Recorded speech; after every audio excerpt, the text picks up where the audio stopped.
the Bermuda Triangle. What is your compass reading, Powers? I don't know where we are. We must have gotten lost after that last turn. The Bermuda Triangle is approximately 500,000 square miles of water between Bermuda, Miami, and San Juan, Puerto Rico. U.S. Hydrographic Office found the existence of 1,600 ships floating at sea without a single soul on board. But is there really something supernatural happening here? Or is the open ocean just a dangerous place to be? Okay, you know how everybody's like, you're more likely to get into a car accident than an airplane crash? Well, guess what?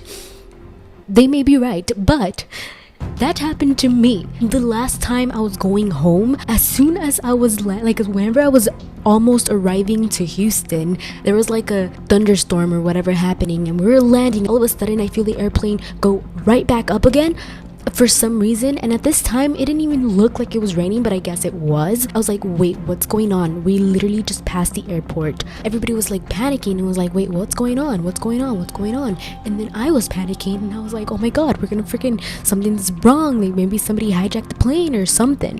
And no, it wasn't that. Thankfully, we got really bad turbulence, and then all of a sudden, oh my god, the plane started falling. Like, it was just like, but then it went back up again, and it kept doing this for a while, and every time everybody was yelling and screaming and you couldn't see anything out of the windows. It was just fog. All you could see was red flashing lights from outside the windows, and it was super scary. And we ended up going 3 hours away from my home and landing there. Anyways, I survived, clearly, but it was a terrifying experience, and I'm flying back home today. This made me think of airplanes and crashes and then disappearances, and then I was like, wait, the Bermuda Triangle. Anyways, oh, I forgot to shout out people. Preppy Grace, and she signed. Carla Carcamo, Miriam Qureshi, Darshan Kaur, and Amber One. Thank you all so much. I love you and hope you enjoy the video. What is the Bermuda Triangle?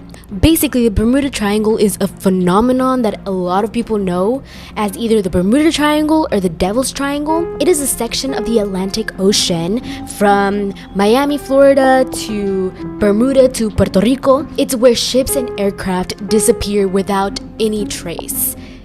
It's really weird. It covers around 500,000 square miles of ocean. A lot of people are either like, I believe it or I don't believe it, and I don't know if I believe it, but here are some instances where aircraft or ships have mysteriously disappeared, and you let me know what you think. But first, where did this all originate from? You remember Christopher Columbus, that man who sailed the ocean blue in 1942?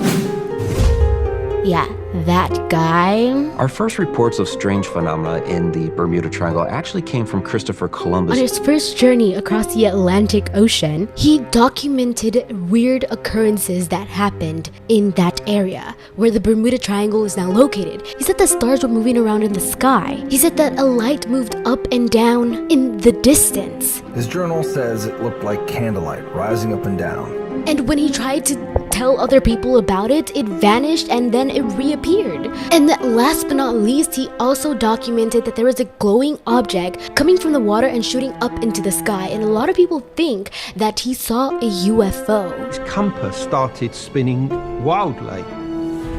This was something extremely unusual. But that is like, I think that's like one of the oldest documentation of weird occurrences around or in the Bermuda Triangle.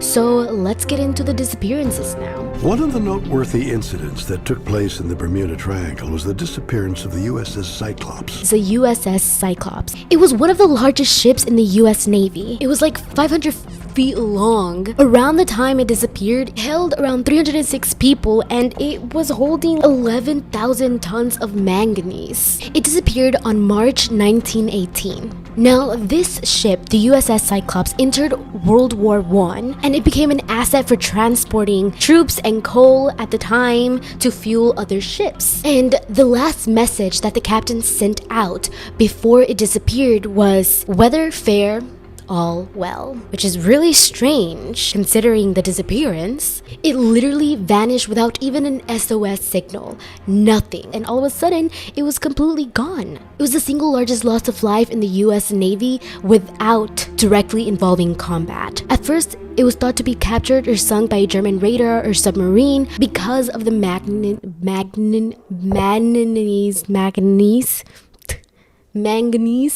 I don't know, on the ship. Upon asking the German government, they completely denied any knowledge of this ship at all. And since then, the Naval History and Heritage Command said that it was probably sunk by an unexpected storm. Sudden hurricane that came out of nowhere.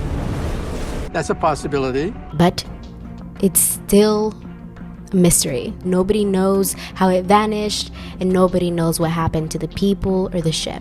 Is it possible that science cannot explain some of the disappearances that have taken place within the Bermuda Triangle? Next one I have for you is the Witchcraft. This was actually a cabin cruiser, and it disappeared on December 22nd, 1967. It left Miami Beach with Dan Burrock and Patrick Horgan. After just 1 mile away from shore, the captain reported that the ship hit something, but there was no crucial damage to the ship done. Regardless, 19 minutes later, someone reached to where the ship used to be for any assistance that they may have needed, but to nothing. They arrived and nothing was there. The ship was gone, people were gone, there was no sign of anyone stranded, and no sign of any wreckage. Strangely enough, no flares or distress signals were ever used. The ship was just gone. Officials searched the area for days, and nothing has ever been found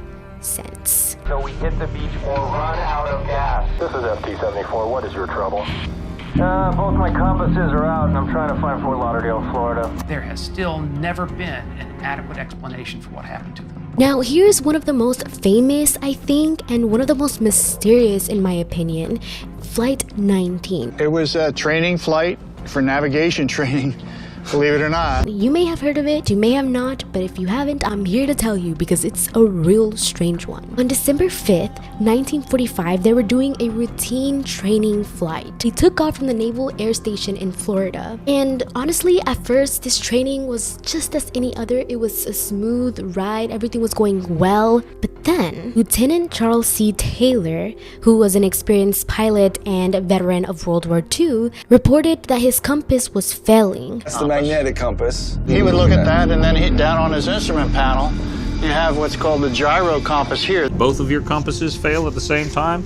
That's unheard of. And that the planes were flying in the wrong direction. One of the planes in the flight thinks if we went 270 degrees, we could hit land.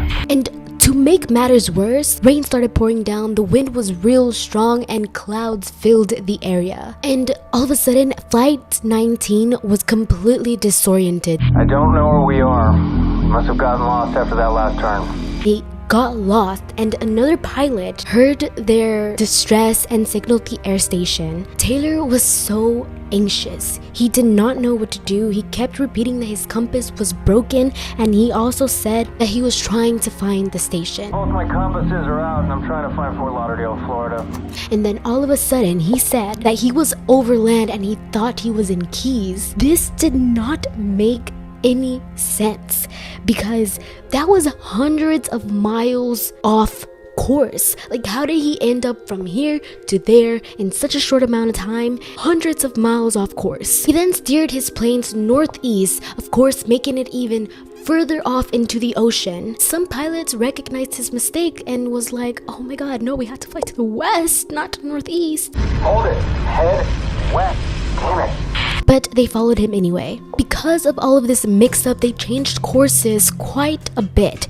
They started off flying northeast, and then they went west, and then they went northeast again, and the radio transmissions began to faint. It was like staticky, but it was heard that the fuel was running low.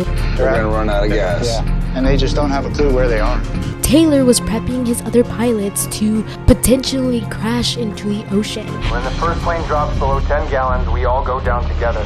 A few minutes later, static. Many planes were sent out to search the area, to search for Flight 19, but They couldn't find anything, and just 20 minutes after they went out searching, one of the planes vanished as well. They vanished off the radar. That plane and 13 of the crew members were never recovered. To be fair, these planes were literally considered flying gas tanks, so they were prone to like fires and stuff. That's what they assumed, and it was kind of confirmed later on when a merchant ship did report seeing a fireball in the ocean, but it was never recovered. After that, 300 boats and aircraft were sent out to search the area for this missing plane and Flight 19 as well, and nothing was ever recovered. They searched more than 300,000 square miles of ocean and nothing. So I'll leave it to you guys to figure out if you think this is actually a thing or if it's just coincidence.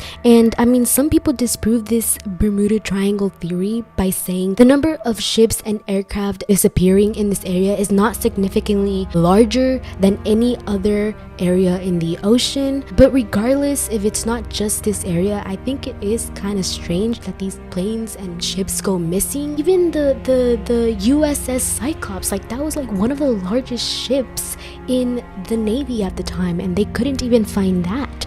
So it's really crazy, and it will always be a mystery, I guess. Our government has lied about UFO information, that it's withheld UFO files, and even spied on UFO witnesses. There's footage and records of objects in the skies that we don't know exactly what they are. It's rotating.